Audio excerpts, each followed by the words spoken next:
Wah, nuansa cek.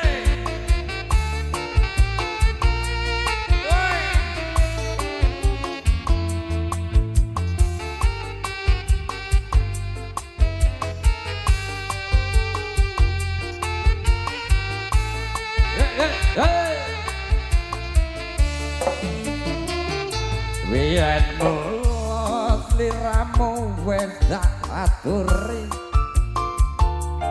golek bojo sing tresno welas sejati tugasane liramu digawe ranjong ora murung saiki dadi raja wah yang musik asik asik sepatu para kenapa kau tak bisa datangku ini tanpa omong ngerti lamaranku sing tak tompo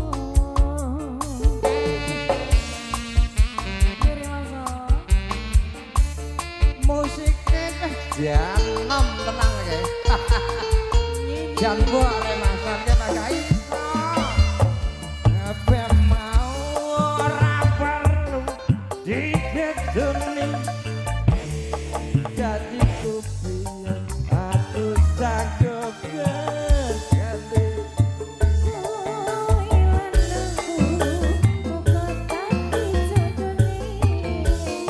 ora kena perawan tak entani raja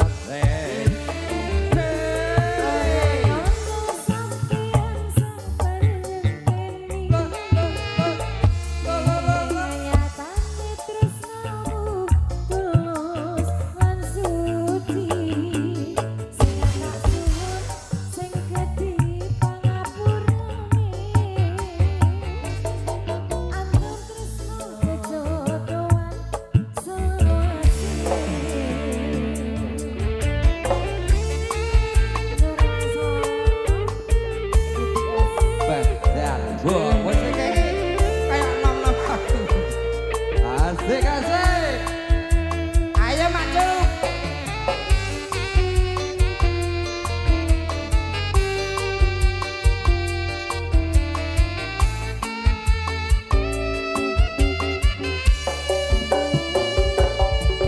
mulut liramu wes tak aturi bojo sing welas sejati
Ya ngono wae lah. Alah, kuwi lah sementing dadi sendok kok so. Malih Pak, malih. Pripun malih? Malih nggih no. Oke, ambekan riyen. Panjenengan malu dereng ngapal biasane nek mboten Oh, apal ngoten, dibaleni malih nggih. napa ngoten kok so.